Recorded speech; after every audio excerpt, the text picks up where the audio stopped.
Hello, we're back. Hey everyone. Yeah. Hey, Oh, I'm actually back. you Finally, are back this time. I was out.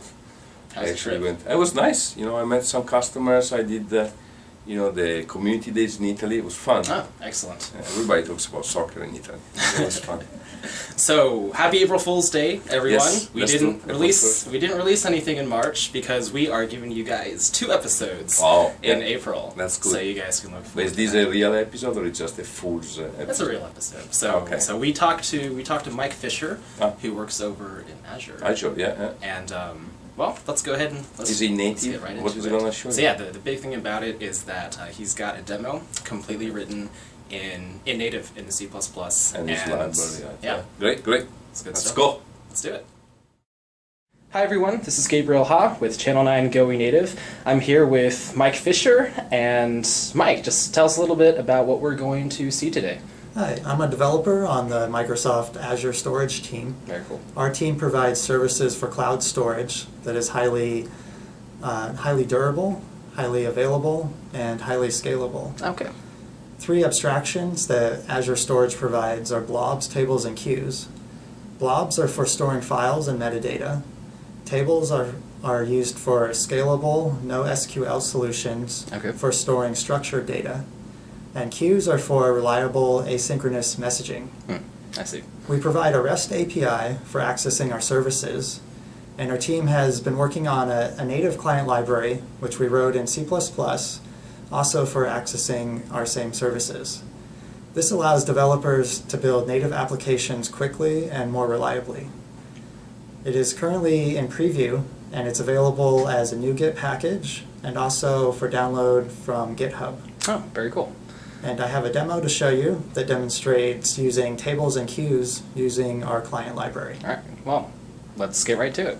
Okay, first before I start the demo, let's just show how to get the NuGet package installed. So if we create a new project, and I'll just create a empty console application that has all the default settings, and there's nothing here. So to get the NuGet package, we go to first the Package Manager console, and that is under Other Windows, and then we can use the Install Package command. Our package is called WA Storage, which stands for Windows Azure Storage, and this is a preview version of our client library, so I'll specify that we're interested in a preview version here. So that will download and install our package as well as our dependencies into this project. Okay, and there it's done. So that's how you get started. I'll switch over to a demo project that I already installed the package in and wrote some code. So the first thing to notice is the headers that you need to include to use our client library. We're going to use a storage account class, so I'm including the storage account header. And all our header files are in the WAS folder, which stands for Windows Azure Storage. Okay. We'll also be using tables and queues, so I included those 2 headers as well.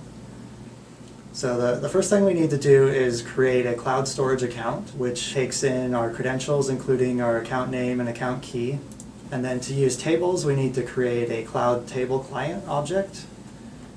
And we get that just by calling the create cloud table client function on the storage account. And then we need to get a reference to the table. In this case, the table's name is called blog posts. I see that. And we create the table if it doesn't exist. And then very similar with the queue, we create the queue client and then a reference to the queue. In this case, the queue is called blog processing.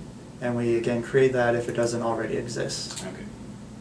So this application is going to demonstrate a program that creates blog posts, and then I have a second application that's going to run in the background and process those blog posts as they come in. Okay. So this application will read the name of a blog post off the console and use that to create a few of those in our table storage. We'll use a batch operation so that we can create a few blogs in a single request. In this case, we're going to create 3 copies of each blog post in this batch operation. And for each of those, we need to have a partition key and a row key. Every entity in the table needs to have a unique partition key and row key combination. And normally you'd want to use different partition keys to make your data more scalable. But in this case, I'll just use one partition, and then I'll generate the row key based on the name of the blog post and a number appended to that. So which blog are you posting to, or is this just some sort of generic blog? It's just a demo. Just a demo, okay. Yeah, Gotcha. not a real blog. Gotcha. All right, go ahead. So we create a table entity, include a few properties in there like a random post ID, some content, and the data was posted. Put all that into our batch operation, and then we'll execute that operation against our table.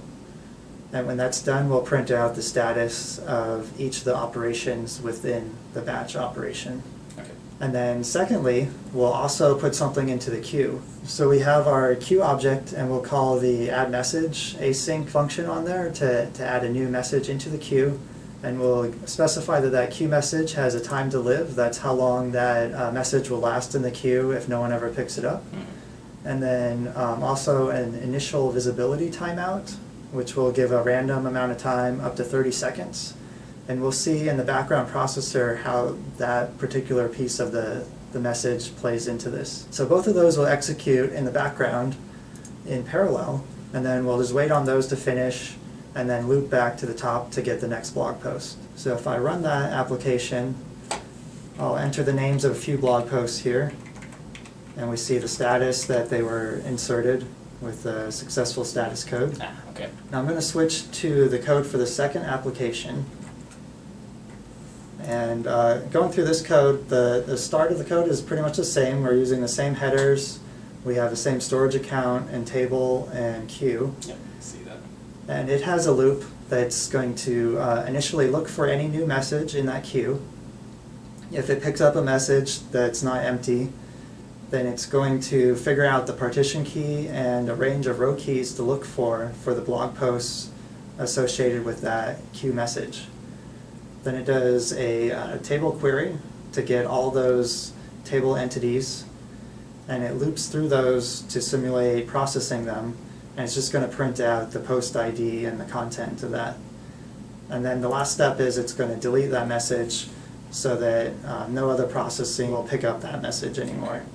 If this code were to fail halfway through, that message will eventually become visible again, and then it could be retried to process a second or third time as needed. So I'll run that application as well, and it's just going to sit there looking for new blog posts. And we can see that it picked up those 3 that we already inserted. All right.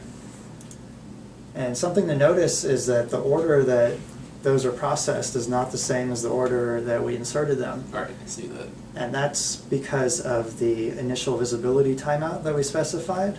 That some of those were configured to stay hidden within the queue for a longer amount of time. And if we go ahead and insert a few more blog posts, you can see there's some delay before they become visible in the queue, and eventually they will be visible and they start to get processed. Okay, cool. And in fact, the last one I inserted, called F, was processed first, and then E came in next, and then D, because they had different visibility timeouts. Normally you wouldn't want to insert duplicate content like that, but it's just to demonstrate how to use a batch operation, which can provide a lot of efficiency because you're making just one request to the server, and you're only paying for the bandwidth and cost of that one request. Okay, you can do up to 100 operations at once. That's one of the many benefits, one of the features that makes the service more scalable and more cost effective. Very nice. Anything else you'd like to talk about?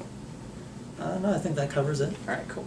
Well, Mike, thank you so much for your time. This is Gabriel with GoingNative, and we'll see you later.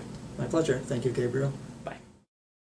So it was pretty cool. Yeah. I like the demo. You like it? Yeah, I did. What did you like about it? That's a good question. I like a few things. I like, it started showing the NuGet package, and I don't know if you noticed, it's kind of small charts, but the NuGet, when it brings down the dependency, brings down, of course, CPP REST SDK, that is Casablanca, that is our library that is used to actually talk to services. And that brings down also use PPLX. So if you see in the code, it actually is using, REST SDK, but is also using, async. and so that's pretty neat. I like that. You know, the integration with the package. So I definitely want to ask feedback about, you know, NuGet. Yeah. People, we are seeing more people posting little, small, bigger things in NuGet on NuGet for C++. So let us know about that.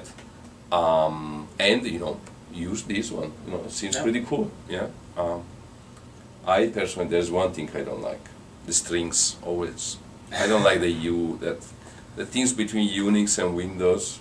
I love to hear if you have a good solution. Thank you guys so much for watching, and you know, please feel free to leave comments in the comments below if you guys want to see stuff. Shout out to Nico159 for his suggestion from the last video on ways to take advantage of the final keyword. Okay, yes. Yeah. And so we will be sure to do that in a future episode, so you can look forward to that. And again, for any of you guys out there, if you want to see us do particular content, just let us know. Let us know. Bye-bye. Bye.